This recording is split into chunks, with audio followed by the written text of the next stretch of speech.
Hello बच्चों, कैसे हैं आप लोग। आशा करता हूं कि आप लोग अच्छे होंगे। हम आज जो शुरू करने जा रहे हैं वो है coordinate geometry class 10th Pearson IT foundation series mathematics कहने की ज़रूरत नहीं थी क्योंकि हमने पहले ही कह दिया कोऑर्डिनेट ज्योमेट्री, और कोऑर्डिनेट ज्योमेट्री बिलोंग किस पे करता है, मैथमेटिक्स पे। मेरी बात समझ आ रही है। तो हम लोग शुरू करने जा रहे हैं कोऑर्डिनेट ज्योमेट्री, और ये जो कोऑर्डिनेट ज्योमेट्री की पहले हम लोग थ्योरी को कवर करेंगे। ये आप कोई भी कोऑर्डिनेट ज्योमेट्री पढ़ेंगे, चाहे वो क्लास 10 का सीबीएसई का हो, या आप आईसीएसई को फॉलो करें, या आप पियर्सन को फॉलो करें, इन सब में आप इस थ्योरी का इस्तेमाल कर सकते हैं। यहाँ तक कि इस थ्योरी को आप फर्दर इस्तेमाल कर पाएंगे क्लास 11th और 12th में भी, चूँकि मैं थोड़ा सा लेवल को हाई करके पढ़ाने की कोशिश करूँगा। तो क्या है कोऑर्डिनेट ज्योमेट्री, बहुत ही सिंपल बातें हैं। शुरू करते हैं। कोऑर्डिनेट ज्योमेट्री, ठीक है। इसमें हम लोग सबसे पहले बात करेंगे एक्सेस की। किसकी? एक्सेस की। अब ये एक्सेस क्या होता है, ठीक है। कोऑर्डिनेट ज्योमेट्री में सबसे पहले हम लोग परपेंडिकुलर एक्सेस के बारे में डिस्कशन करेंगे। किसके बारे में? Perpendicular axes. आपने देखा ही होगा इस तरह से, ठीक है। ये एक्स डैश, इसको हम लोग एक्स एक्सिस कहते हैं। ये वाई डैश, इसको हम वाई एक्सिस कहते हैं। दोनों का एक मीटिंग पॉइंट है जिसको हम कहते हैं, ये क्या है, ऑरिजिन। क्या है ये? ऑरिजिन। और याद रहे जो एक्सेस होते हैं, एक्स एक्सिस को हम नॉर्मली मतलब ज़्यादातर केसेस में ऐसे ही लिखते हैं, और इसका नाम हम लोग देते हैं हॉराइजॉन्टल एक्सिस। कौन सा एक्सिस? Horizontal axis. और इसको हम कहते हैं वर्टिकल एक्सिस। और इन दोनों के बीच का जो एंगल होता है वो हमेशा 90 डिग्री होता है। तो सबसे ज़्यादा इम्पॉर्टेंट जो यहाँ पे बात है वो ये है कि एक्सेस होंगे, दोनों इंटरसेक्ट करेगा, और इंटरसेक्टिंग पॉइंट जो होगा, दैट इज इंटरसेक्ट जो करेगा वो कितने एंगल पे इंटरसेक्ट करेगा? 90 डिग्री पे। This is the most important point you need to remember कि एक्सेस के बीच का एंगल 90 डिग्री होगा। मैं ये इसीलिए कह रहा हूँ, एक्सेस ऐसे भी अगर होंगे तो कोई इशू नहीं है, बस दोनों के बीच का एंगल 90 डिग्री होगा। मेरी बात समझ आ रही है। हम लोग दो एक्सेस की बात करेंगे। ये जो बनेगा इसको बोलेंगे हम लोग प्लेन। क्या बोलेंगे? और एक और एक्सेस लेंगे तो वो बाद में जानेंगे, वो 3D ज्योमेट्री में हम लोग सीखेंगे। इसका नाम है एक्स वाई प्लेन। कौन सा प्लेन? X Y plane. तो आप इस बात को लिख लें कि सबसे ज़्यादा इम्पॉर्टेंट जो बात है कोऑर्डिनेट ज्योमेट्री में, सबसे पहले हम लोग जो डिस्कशन करते हैं वो किसका? Perpendicular lines. और कैसे? म्यूचुअली परपेंडिकुलर लाइंस, दोनों की मुलाकात जहाँ पे होती है उसको कहते हैं ऑरिजिन, और आप जानते होंगे, ठीक है। इसको हम लोग रेफरेंस लाइंस कहते हैं या कोऑर्डिनेट एक्सिस कहते हैं। क्या कहते हैं? रेफरेंस लाइन या कोऑर्डिनेट एक्सिस। हॉराइजॉन्टल मतलब ये वाले को हम लोग हॉराइजॉन्टल रेफरेंस लाइन या हॉराइजॉन्टल एक्सिस कहते हैं, इसको वर्टिकल एक्सिस कहते हैं। ये नाम आप नहीं भी दे तो कोई फर्क नहीं पड़ेगा। आपको सबसे ज़्यादा इंपॉर्टेंट बात जो याद रखनी है वो बात याद ये रखनी है कि एक्सिस के बीच का एंगल 90 डिग्री होगा। उसको हम लोग रोटेट कर सकते हैं, पूरे एक्सिस, पूरे सिस्टम को, पूरे प्लेन को अगर रोटेट कर दें तो कोई फर्क पड़ने वाला नहीं है। बस एक्सिस के बीच का एंगल में 90 डिग्री में जो बदलाव नहीं आना चाहिए। इस प्लेन का नाम क्या हो गया? एक्स वाई प्लेन या कोऑर्डिनेट प्लेन। बात समझ आ रही है? एक्स वाई प्लेन या कोऑर्डिनेट प्लेन, नाम से ही बात समझ आ रही है। सब मुझे लिखाने की आवश्यकता नहीं है। बात समझ आ रही है बच्चों? तो आपको क्या बात याद रखनी है? बात ये याद रखनी है कि जो एक्सेस के बीच का एंगल है वो 90 डिग्री होगा। इसके अलावा जो चीज़ें हैं वो बदल सकते हैं। जैसे इसका नाम एक्स एक्सिस है, इसका नाम कुछ और एक्सिस रख सकते हैं। इसका नाम वाई एक्सिस है, इसका नाम कुछ और रख सकते हैं। ये अलग बात है, लेकिन एक्सेस के बीच का जो एंगल होगा वो 90 डिग्री होगा। ये आप लिख लें तो बेहतर है। और दोनों के बीच का एंगल 90 डिग्री होगा, और जहाँ पे वो मीट करेगा उसका नाम है ऑरिजिन। क्या नाम है उसका? ऑरिजिन। ऑरिजिन हम जो लेते हैं उसमें एक्स का वैल्यू 0 लेते हैं और वाई का वैल्यू भी 0 लेते हैं। मतलब वहाँ से हम शुरू करते हैं, वहाँ से आगे या पीछे जाएंगे तो वैल्यू बढ़ेगा या घटेगा, ये हम लोग फिर डिसाइड करेंगे, ठीक है। अब एक बात तो ये समझ आ गई कि कोऑर्डिनेट ज्योमेट्री में सबसे पहले जो हम बात करेंगे एक्स वाई प्लेन की, एक्स वाई प्लेन में दो एक्सेस होंगे, एक्स एक्सिस, वाई एक्सिस, और दोनों एक्सेस के बीच का एंगल 90 डिग्री होना कंपलसरी है। इन बातों को आप नोट कर लें, बेहतर है, ठीक है। चलिए बहुत अच्छी बात, ये हो गई बात किसकी, एक्स वाई प्लेन की। अब कुछ कन्वेंशन है वो आप चेंज भी कर सकते हैं, कन्वेंशन ऑफ साइंस। ये तो हो गई बात किसकी, मतलब नेक्स्ट हम लोग बात करेंगे कोऑर्डिनेट्स ऑफ पॉइंट की। किसकी बात करेंगे, कोऑर्डिनेट्स ऑफ पॉइंट। एक पॉइंट जो होगा उसके कोऑर्डिनेट के बारे में डिस्कशन करेंगे। क्या डिस्कशन करेंगे, देखिए ये आपके पास दो एक्सेस हैं, क्या क्या, एक्स ओ एक्स डैश, दूसरा वाई ओ वाई डैश। ये आपका ऑरिजिन है, क्या है ये, ऑरिजिन है। अब देखिए ये एक्स एक्सिस है, मानते हैं कि हमने एक पॉइंट दिया, कहीं भी ले सकते हैं। चार हमारे पास क्वाड्रेंट्स हैं जो हम लोग फर्दर आगे जानने की कोशिश करेंगे। ये पॉइंट है, ये पॉइंट का जो एक्स एक्सिस के साथ नॉर्मल डिस्टेंस है, ठीक है, इसको हमने क्या लिया, वाई डिस्टेंस। उसी तरीके से वाई एक्सिस से इस पॉइंट का, ये जो पॉइंट है पी, ये जो नॉर्मल डिस्टेंस है, नॉर्मल डिस्टेंस मैं फिर कह रहा हूँ, ये डिस्टेंस x है। आप बताइए ये अगर x है तो ये तो x होगा ना, ये ऑरिजिन है। ये जो डिस्टेंस है ये x है, ये y है, तो ये क्या होगा बताइए, ये होगा आपका y। ठीक है, तो x एक्सिस से इस पॉइंट का जो नॉर्मल डिस्टेंस है उसको हम y लिए, और y एक्सिस से इस पॉइंट का जो नॉर्मल डिस्टेंस है उसको x लिए। ये साइन सेंसिटिव है, साइन पे ये आएगा, मतलब प्लस या माइनस भी हो सकता है। इस पार आएगा तो प्लस माइनस का ध्यान रखना पड़ेगा। ये चूंकि फर्स्ट क्वाड्रेंट है तो हमने y को भी पॉजिटिव लिया और x को भी पॉजिटिव लिया, ये हम लोग सीखेंगे। इसको हम लिखते हैं ऐसे x, y। बात समझ आ रही है। जो x वाला वैल्यू है, x को हम कहते हैं और एब्सिसा, मैं नाम ही भूल जाता हूँ, x को कहते हैं एब्सिसा। क्या कहते हैं बोलिए, x को कहते हैं एब्सिसा। स्पेलिंग मुझे भी नहीं आता, ABSCI एब्सिसा। और y को कहते हैं ऑर्डिनेट, ठीक है। और ये जो x, y है इसको बोलते हैं हम लोग कोऑर्डिनेट। क्या बोलते हैं इसको, कोऑर्डिनेट। तो एक पॉइंट का जो कोऑर्डिनेट है उसको हम लिखते हैं x, y, जहाँ पे x क्या है बताइए, एब्सिसा, और एब्सिसा क्या है, y एक्सिस से उस पॉइंट का नॉर्मल डिस्टेंस साइन के साथ। उसी तरीके से y क्या है, ऑर्डिनेट है, y क्या है, x एक्सिस से इस पॉइंट का नॉर्मल डिस्टेंस। सिंपल सी बात है, लिखते कैसे उस पॉइंट को, x, y, और x, y को हम लोग कहते हैं कोऑर्डिनेट। क्या कहते हैं इसको, कोऑर्डिनेट, ठीक है। x डिस्टेंस, ये x मीटर हो सकता है, x किलोमीटर हो सकता है, वो डिपेंड करता है। इतनी बात समझ आ गई, आप नोट डाउन कर लें, आता है आपको। नेक्स्ट क्या बात करेंगे बताइए, नेक्स्ट बात करेंगे कन्वेंशन ऑफ साइंस के बारे में। किसके बारे में, convention of science. Convention of sine, जो चिन्ह है प्लस माइनस का, किस तरीके से कन्वेंशन, मतलब किस तरह से चीज़ों को माना गया है, उसके बारे में डिस्कशन हम लोग करेंगे। क्या है ये देखते हैं।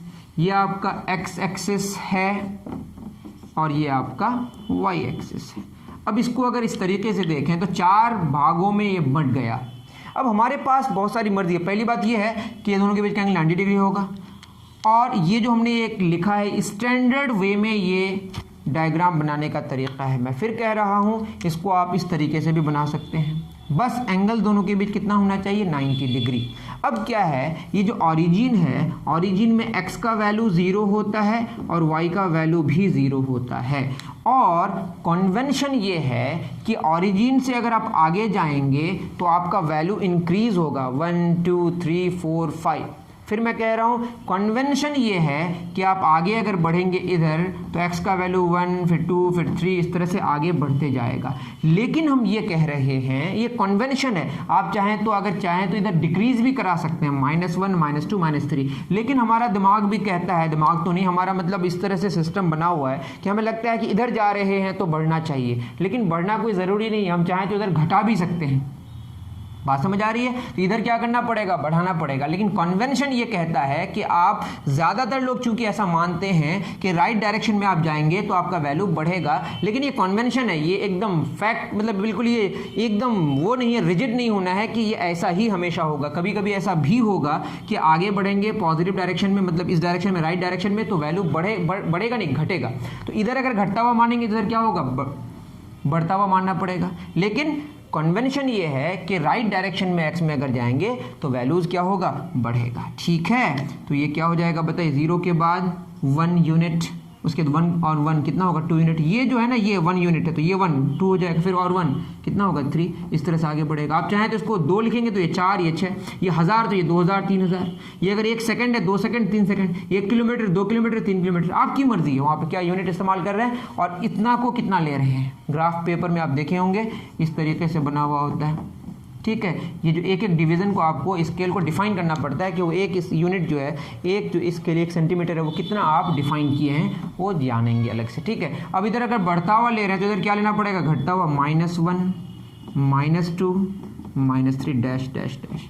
तो ये कन्वेंशन है, मैं फिर कह रहा हूँ। उसी तरह y का एक y इंडिपेंडेंट होता है, ये नहीं कि इतना 1 यूनिट है इधर भी 1 यूनिट लेना पड़ेगा, इधर चाहे तो कुछ और ले सकते हैं। ये मैं 2 लिया, 4 6, ऊपर क्या होगा, बढ़ता हुआ होगा, तो नीचे क्या होगा, घटता हुआ, -2 -4 -6।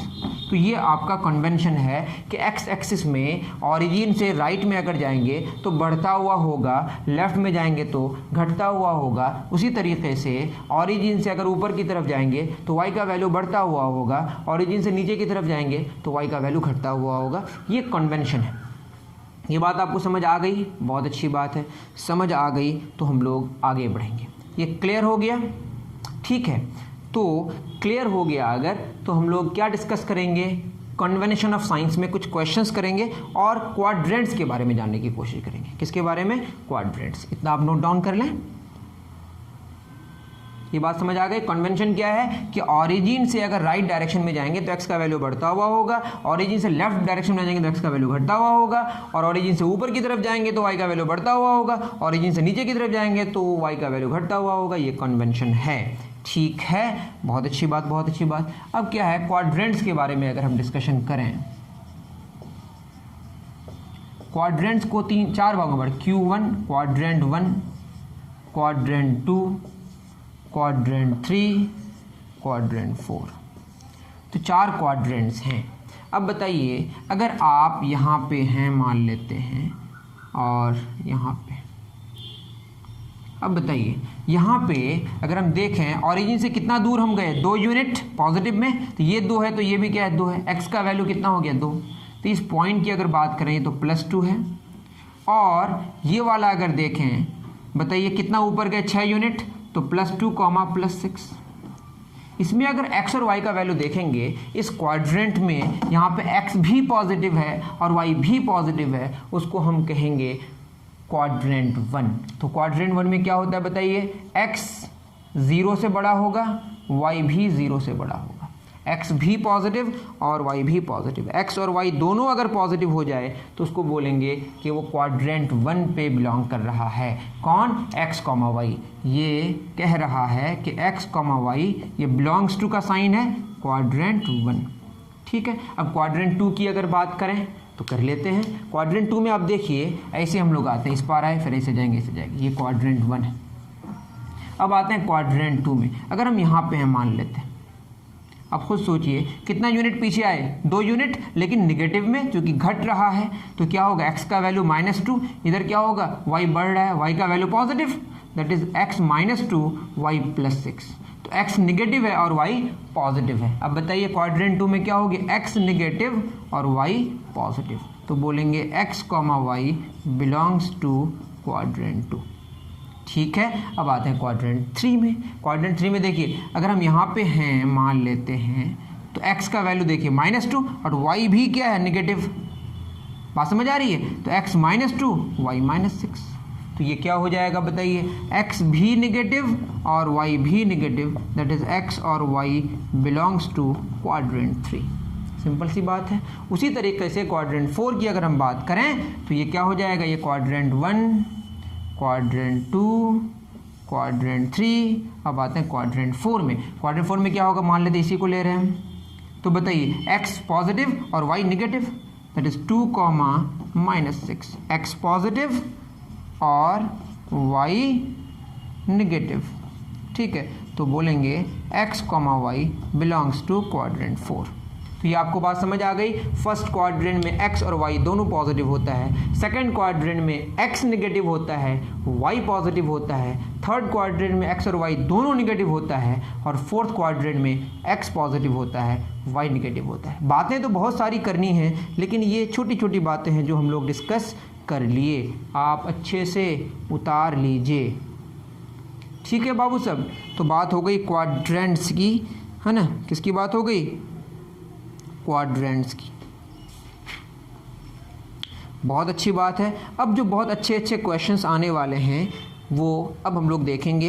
इसके एग्जांपल्स में क्वेश्चंस गिवन है, जो पियर्सन आईआईटी फाउंडेशन मैथमेटिक्स से क्लास 10 का कोऑर्डिनेट ज्योमेट्री जो चैप्टर है उसमें इससे रिलेटेड कुछ क्वेश्चंस हैं जो आप इस तरीके से नहीं सोचे होंगे, शायद ऐसा मुझे लग रहा है, जिस तरह से मैं समझाने की कोशिश कर रहा हूँ। इसको समझने के लिए हम एक क्वेश्चन आपको पहले देते हैं। आप ये बताइए कि x पॉजिटिव है या नेगेटिव है। तो बहुत सारे बच्चे कहेंगे सर पॉजिटिव है, बहुत सारे ऐसे भी हैं जो जानते हैं कि ये पॉजिटिव नहीं बोलेंगे इसको। मैं ये क्यों कह रहा हूँ, क्योंकि x को पॉजिटिव कहना या x को नेगेटिव कहना ये आप कैसे कह सकते हैं जब x का वैल्यू ही नहीं पता है। मैं अगर लिखूंगा x बराबर 5 तो x पॉजिटिव है, अगर मैं लिखूँ x बराबर -5 तो x नेगेटिव है, अगर मैं लिखता हूँ x का वैल्यू 0 तो x 0 है, ना तो पॉजिटिव और नहीं नेगेटिव है। That is x can be 0, x can be positive, x can be negative, but we don't know. जब तक हम x का वैल्यू ही नहीं जानते तो कैसे बोलेंगे पॉजिटिव। बट बच्चों को लगता है x पॉजिटिव है, बच्चों को ऐसा भी लग सकता है कि -x नेगेटिव है। नहीं, x का वैल्यू अगर 5 है तो -x क्या होगा बताइए, तो -5, और x का वैल्यू अगर -5 है तो -x क्या होगा बताइए, +5 हो जाएगा। -5 क्या आ जाएगा, +5। अगर x ही -5 है, -+ हो जाएगा, और अगर x 0 है तो -x भी 0 है। तो हम ये कह रहे हैं -x निगेटिव है, -x पॉजिटिव है, -x 0 है। तो डिपेंड करता है x का क्या वैल्यू हम पुट करेंगे तो -x आएगा। दैट इज -x को हम निगेटिव कहेंगे, ये बिल्कुल गलत बात है। तो बहुत तो कोई कंफ्यूजन हो सकता है कि सर x पॉजिटिव है -x निगेटिव है, ऐसा नहीं कह सकते हैं। ये तब कह सकते हैं जब x का वैल्यू गिवन हो। मेरी बात समझ आ रही है? चलिए बहुत अच्छी बात है अगर समझ गए। तो क्वेश्चन क्या कह रहा है एग्जाम्पल में कि if x smaller than 0, question कह रहा है if x smaller than 0, x negative and y greater than 0, that is y positive, then -x comma y, then -x comma y lies in which quadrant, lies in which quadrant। अब बताइए x negative है और y positive है, कोई बात नहीं, x negative है y positive है। तो बताइए माइनस, जब x नेगेटिव है, मैं इसे लिखता हूँ x नेगेटिव है, ऐसा बोला है, ठीक है। x इक्वल टू निकल गलत बात है, लेकिन x नेगेटिव है, ठीक है। जब x नेगेटिव है तो -x क्या हो जाएगा बताइए, पॉजिटिव, ठीक है। और y पॉजिटिव है, y पॉजिटिव है तो y तो पॉजिटिव ही रहेगा। तो -x, y को अगर हम देखें तो -x क्या हुआ बताइए, -x है यहाँ पे तो ये पॉजिटिव हुआ, y तो y ही है तो ये पॉजिटिव ही रहा। तो बताइए x निगेटिव है बट -x पॉजिटिव है, तो ये कौन सा क्वाड्रेंट में, ये भी पॉजिटिव आया, x तो निगेटिव है ना, -x पॉजिटिव है और y पॉजिटिव है तो y पॉजिटिव है। तो पॉजिटिव और पॉजिटिव अगर हो जाए x और y दोनों, मतलब ये दोनों पॉजिटिव हो जाए तो दिखने में लग रहा है कि ये क्या है बताइए, ये है x negative y positive, second quadrant. नहीं, x y नहीं पूछा, -x, y पूछा है। बात समझ आ रही है? तो ये क्या हो गया आपका, ये हो गया फर्स्ट क्वाड्रेंट। क्या हो गया बोलिए, फर्स्ट क्वाड्रेंट। क्लियर है? उम्मीद करता हूँ कि ये क्वेश्चन आपको समझ आया होगा। मुझे ये बहुत पसंद आया क्वेश्चन, ये आप देखें कि आपको समझ आया या नहीं आया। ठीक है, उतार लीजिए। चलिए डन। अब दूसरे क्वेश्चन की तरफ हम लोग रवाना होते हैं। क्वेश्चन क्या कह रहा है, if a, b belongs to Q3, if a, b belongs to Q3, जिसको ये समझ नहीं आया, बिलोंग्स टू का सिंबल है ये, ठीक है, और Q3 मतलब थर्ड क्वाड्रेंट में है। Then -a, -b, then -a, -b belongs to which quadrant,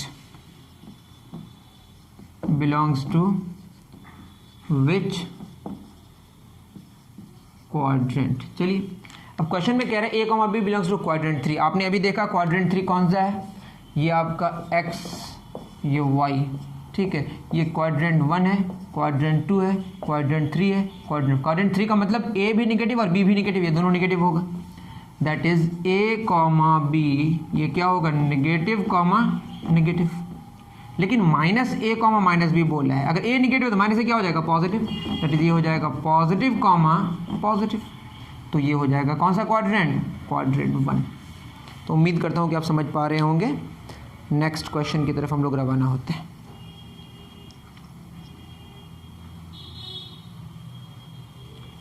done. चलिए, बहुत अच्छे क्वेश्चंस हम लोग कर रहे हैं और आपको मज़ा आ रहा होगा, ऐसा मैं उम्मीद करता हूँ। प्लॉट द पॉइंट्स, क्वेश्चन है plot the points A 2,3, B -1,2, C -3, -2, D 4, -2 in XY plane. बोल दिया है इसको, XY प्लेन में ही आपको प्लॉट करना है, कोई बात नहीं।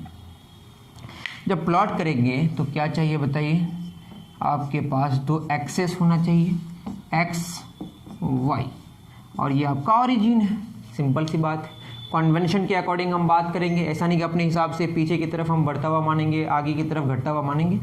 जैसा लोग मानते हैं वैसा हम भी मानेंगे। तो एक्स क्या है बताइए, ये कहाँ तक गया है, एक्स का वैल्यू 2, -1, -3, -4 इतना ही गया, ठीक है।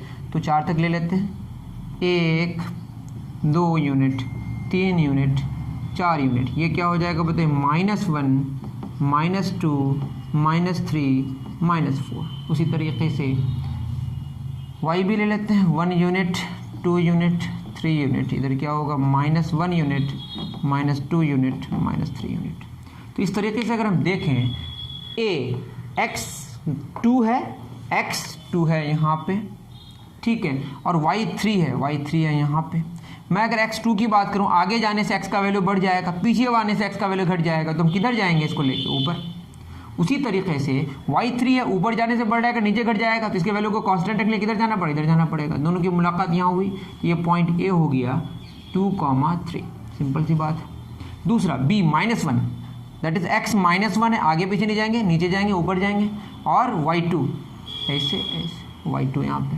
तो ये क्या हो गया बताइए, ये हो गया आपका B, और B कितना है, -1,2। उसी तरीके से C -3, C x का वैल्यू -3, उसी तरह से, और x -3 और y -2 यहाँ पे। तो ये ऊपर जाने का कोई फ़ायदा नहीं, नीचे आएगा, ये ऐसे आएगा। दोनों की मुलाकात यहाँ पे हुई, ये आपको आना चाहिए। नहीं समझ आया तो आप कमेंट सेक्शन में लिख सकते हैं। D 4, -2, ठीक है। तो ये हो गया फर्स्ट, सेकंड, थर्ड, फोर्थ, सारे क्वाड्रेंट का इस्तेमाल हो गया। उतार लीजिए, उसके बाद फिर आगे बढ़ने की हम लोग कोशिश करेंगे, ठीक है।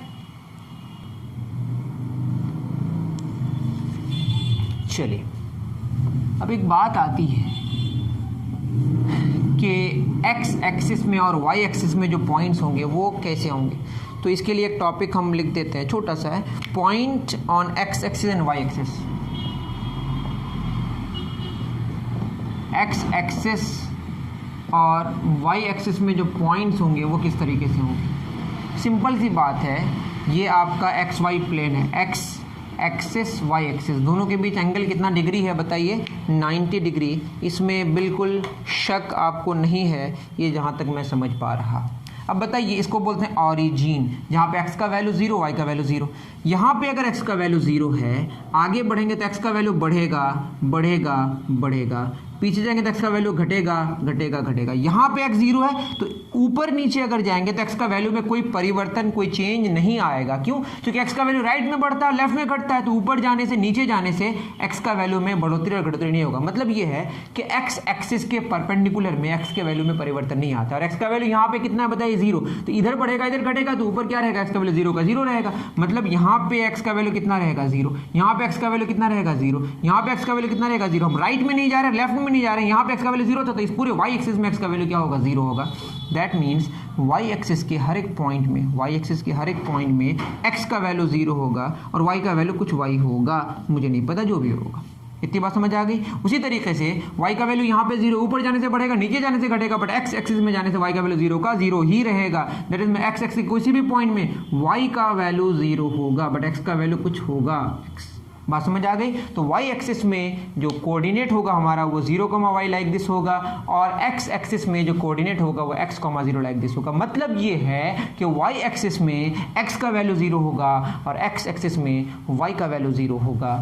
आप समझ पा रहे हैं। उसी तरीके से एक बात और जान लीजिए, ये x है और ये y है। अगर आप यहाँ पे जानते हैं कुछ x का वैल्यू है, मैं अगर x y के पैरेलल गया तो इस डायरेक्शन में, इस साइड में x का वैल्यू बढ़ेगा, इस साइड में x का वैल्यू घटेगा, बट हम x के नॉर्मल गए हैं, मतलब यहाँ क्या रहेगा x क्या रहेगा, ना बढ़ेगा ना घटेगा, तो x क्या रहेगा, कांस्टेंट। उसी तरीके से यहाँ पे y ऊपर बढ़ेगा नीचे घटेगा, तो यहाँ पे इसमें कौन कांस्टेंट रहेगा बताइए, y कांस्टेंट। मतलब ये x एक्सिस के पैरेलल y कांस्टेंट रहेगा और y एक्सिस के पैरेलल x कांस्टेंट रहेगा। x एक्सिस में y का वैल्यू 0 होगा, y एक्सिस में x का वैल्यू 0 होगा। बात समझ आ रही है। मतलब इस एक्सिस में y का वैल्यू 0 होगा और इस एक्सिस में x का वैल्यू 0 होगा। ये भी एक इक्वेशन बन गया, इसको बोलते हैं linear equation in one variable, जो आगे जाने के हम लोग, ठीक है, उतार लीजिए। अभी हम लोग जो सबसे ज़्यादा कोर हमारा एक टॉपिक है आज के लिए वो है डिस्टेंस बिटवीन 2 पॉइंट्स, उसको जानने की कोशिश करेंगे। उतार लीजिए बाबू साहब, चलिए उतार लिए होंगे आप। लिखिए डिस्टेंस बिटवीन 2 पॉइंट्स। टॉपिक क्या है हमारा, डिस्टेंस बिटवीन 2 पॉइंट्स।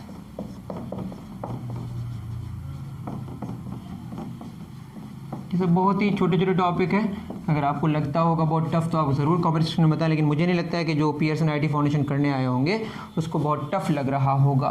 ये तो किसी को भी टफ नहीं लगेगा, ऐसा नहीं कि पियर्सन आईटी फाउंडेशन की बात कर रहा हूँ। ये मैं बस अभी फर्स्ट क्वाड्रेंट में हूँ, लेकिन चाहे तो इधर भी आ सकते हैं। ठीक है, हम 2 पॉइंट्स ले रहे हैं। ठीक है, एक पॉइंट हमने ए लिया और एक पॉइंट क्या लिया, बी। मानते हैं कि ए का जो कोऑर्डिनेट है वो x1, y1 है और b का x2, y2 है।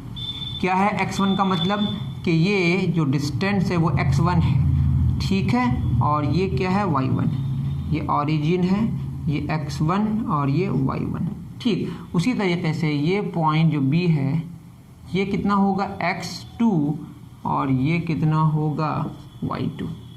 आप बताइए यहाँ से लेकर यहाँ तक कितना डिस्टेंस है, x2 यूनिट, यहाँ से लेकर यहाँ तक कितना, x1 यूनिट। दैट मीन्स कि ये जो होगा ये होगा x2 माइनस x1। अब बताइए ये कितना यूनिट है, y2 यूनिट्स, और ये कितना है, y1 यूनिट्स। तो ये कितना होगा बताइए, ये हो जाएगा y2 minus y1 units. Clear है। अगर ऐसा हुआ तो आप खुद सोचें, ये अगर x2 माइनस 1 है तो ये भी क्या होगा, x2 माइनस x1। ये अगर y2 माइनस y1 है तो ये कितना होगा, y2 माइनस y1। समझे बाबू सब। और ये एंगल 90 बनेगा। ए बी इसको हम क्या मान लेते हैं, सी। आप देखें ए क्या हो गया, राइट एंगल ट्रायंगल। आप क्लास 10th में हैं, आप राइट एंगल ट्रायंगल के बारे में जानते होंगे कि पिथागोरस थ्योरम या पाइथागोरस थ्योरम जो भी कहें वो यहाँ पे लागू होगा।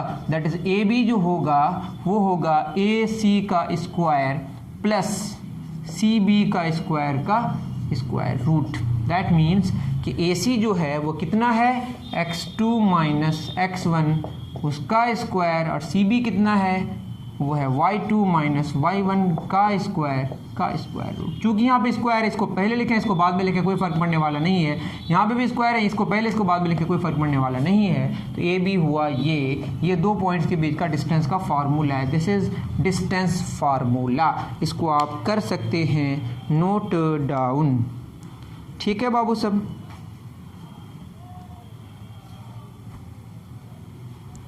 उतार लिए होंगे आप, बहुत अच्छे। अगर आप उतार लिए हैं, अगर हम क्या करें, हम a को मान लें 0,0। a को क्या ले लें, इफ़ a 0,0 और b को हम x, y ले लें। तो बताइए डिस्टेंस कहाँ से ले रहे हैं, ओरिजिन से। ए को हम यहाँ शिफ्ट कर दिए तो क्या हो जाएगा, ए बी हो जाएगा x माइनस जीरो, x2 की जगह x माइनस जीरो का square plus y minus zero का square root, that is x square plus Y square का स्क्वायर रूट। मतलब ऑरिजिन से जो डिस्टेंस होगा बस X square plus Y square ऐसा हो जाएगा। ये है आपका x और ये y, ठीक है। हमको यहाँ पे ये पॉइंट B है, ऑरिजिन हमारा A है, यहाँ पे इन दोनों के बीच का डिस्टेंस चाहिए। तो अब बताइए, ये तो हमारा 0 है और ये x है, ये 0 है और ये क्या है, y है, तो ये भी y होगा, ये तो x होगा, तो अब निकल जाएगा X square Y square under root, simple सी बात है। तो आप समझ गए, ऑरिजिन से जो डिस्टेंस होगा डायरेक्टली निकाल सकते, x square plus Y square का स्क्वायर, मतलब इसका जो कोऑर्डिनेट्स है उसके स्क्वायर को सम करके स्क्वायर रूट निकाल के आपका क्या निकल जाएगा, आपका ऑरिजिन से डिस्टेंस निकल जाएगा। या डिस्टेंस फार्मूला आप बिल्कुल इस्तेमाल करेंगे तो भी आपका वही होगा जो होना है, ठीक है, समझे आप लोग। चलिए कुछ क्वेश्चंस करते हैं, बहुत ही सिंपल क्वेश्चन है। चलिए, डिस्टेंस फार्मूला आप समझ गए, सिंपल सी बात है, x के कोऑर्डिनेट्स के डिफरेंस का स्क्वायर और y के कोऑर्डिनेट्स के डिफरेंस का स्क्वायर को जोड़ के उसका स्क्वायर रूट करेंगे तो आपको डिस्टेंस फार्मूला मिल जाएगा, जिसमें हमने पाइथागोरस थ्योरम का इस्तेमाल किया। क्वेश्चन क्या कह रहा है, एग्जाम्पल है, find the distance between the points 3,-5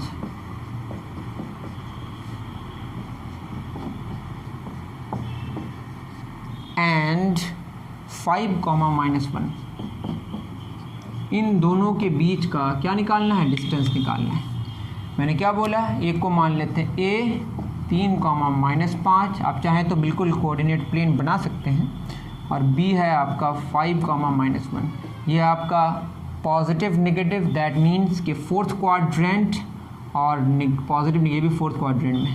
हमको चाहिए a और b के बीच का डिस्टेंस, तो क्या करेंगे, x के कोऑर्डिनेट्स के डिफरेंस का स्क्वायर, दैट इज़ यहाँ पे x का कोऑर्डिनेट 5 है, यहाँ 3 है, तो क्या होगा 5 - 3 का स्क्वायर, प्लस यहाँ क्या है -1 y वाला, और यहाँ क्या -5, दोनों के बीच में माइनस साइन होगा, इन दोनों का क्या होगा स्क्वायर, सॉरी इस पूरे का square, y2 that is -1, y1 -5, बीच में माइनस, और पूरे का स्क्वायर रूट। समझ पा रहे हैं आप। 5 में 3 गया, क्या हो गया 2, 2 का स्क्वायर 4, लिख लेते हैं पहले, 2 का स्क्वायर -1 प्लस 5 उसका स्क्वायर रूट, तो कितना हो जाएगा 2 स्क्वायर 4, 5 में गया 4 का स्क्वायर, इसका स्क्वायर रूट, तो क्या हो जाएगा 4 + 4 = 16, 16 × 4 = 20, 2 दूना 4 5 20, 2√5 यूनिट्स। तो ये क्या आ गया, बिल्कुल सही है, 2√5 यूनिट्स ए और बी के बीच का डिस्टेंस निकल के आया। बिल्कुल सिंपल, क्यों सिंपल, क्योंकि पुट किए और रिजल्ट आ गया। चलिए बहुत अच्छे, अब नेक्स्ट क्वेश्चन की तरफ रवाना होते हैं। क्वेश्चन क्या कह रहा है, क्वेश्चन कह रहा है find A the distance between the points, find A if the distance between the points P11, -2, P11, -2 and QA, 1 and QA, 1 is 5 units. Unit का मतलब ये मीटर, किलोमीटर, कुछ भी हो सकता है। तो बताइए, अब अगर बात करें PQ कितना गिवन है, 5 यूनिट्स। अब PQ है क्या, बताइए, PQ है कितना, ये है a, ये है 11, तो क्या होगा a - 11 का स्क्वायर प्लस ये क्या 1, ये -2, 1 - -2 का स्क्वायर, इसका क्या होगा स्क्वायर रूट = 5। स्क्वायर टू पार जाएगा तो क्या हो जाएगा, स्क्वायर हो जाएगा। a - 11 का square, that is a² - 2 × a × 11 plus 11 का स्क्वायर प्लस माइनस प्लस 1 + 2 का स्क्वायर बराबर 5 square, that is a² - 22a plus 121 plus 3 square 9 बराबर 25। तो क्या हो जाएगा बताइए, a² - 22a, 121 और 9 कितना हो जाएगा 130 - 25 = 0। सही आ रहा होगा, ऐसा मुझे लग रहा है, ठीक है। या एक काम करते हैं, इसको ऐसा भी रख के हमारा काम चल जाएगा, नहीं तो टफ हो जाएगा कैलकुलेशन।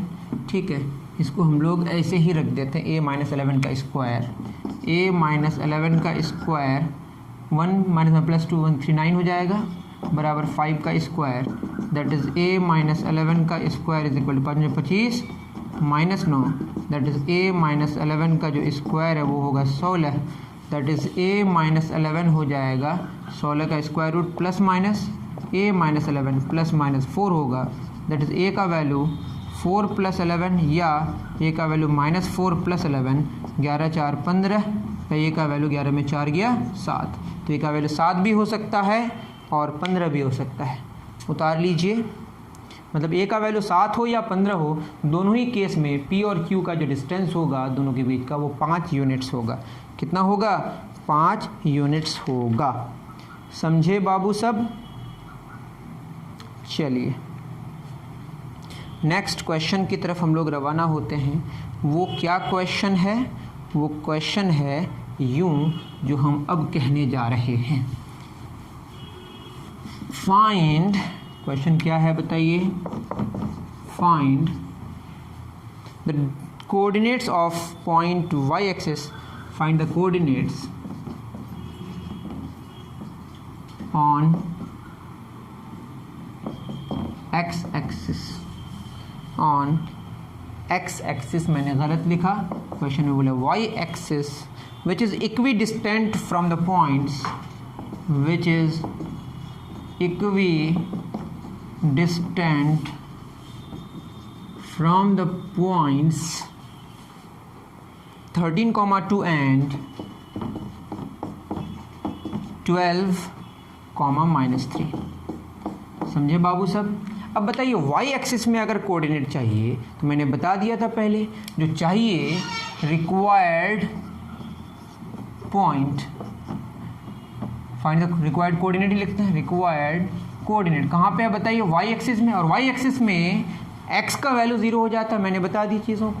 ठीक है, तो y होता है, बट x क्या होता है? 0, 0, y, x 0, y कुछ होगा।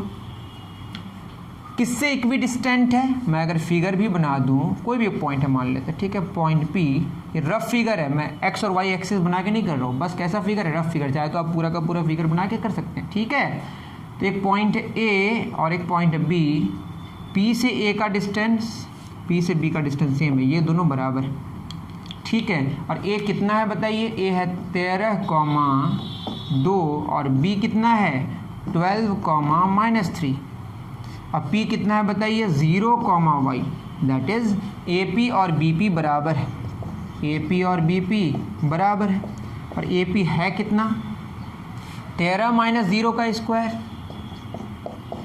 प्लस 2 - y का स्क्वायर, यही ना होता है, x के कोऑर्डिनेट का डिफरेंस का स्क्वायर और y के कोऑर्डिनेट के डिफरेंस का स्क्वायर रूट, प्लस 12 - 0 का स्क्वायर प्लस -3 - y का स्क्वायर, उसका स्क्वायर। दोनों तरफ अगर स्क्वायरिंग कर देंगे स्क्वायर रूट तो चला जाएगा, 13 का स्क्वायर प्लस 2 - y का स्क्वायर बराबर 12 स्क्वायर प्लस माइनस कॉमन ले लेंगे तो दोनों से, समझ रहे हैं ना आप, माइनस कॉमन लेंगे तो 3 + y का स्क्वायर, तो माइनस स्क्वायर तो प्लस हो जाएगा। समझे आप? या आप अपने हिसाब से सॉल्व करें। 169 प्लस 2 - y का whole square, that is a - b का होल स्क्वायर, 4, 2 का square minus 2 × y plus y square बराबर 144, माइनस स्क्वायर तो प्लस हो जाएगा, plus 3 square plus 2 × 3 × y plus y square. अपने हिसाब से आप सॉल्व कर सकते हैं, ये कोई बड़ी बात नहीं। y स्क्वायर क्या हो गया? कैंसिल हो गया। 169 प्लस 4, 2 दूना 4y is equal to 144 plus 9 plus 3 दूना 6y। इसको आप फर्दर सॉल्व कर सकते हैं। 169 और 4 कितना हो जाएगा? 173 माइनस 4y बराबर 144, और 9 कितना हो जाएगा?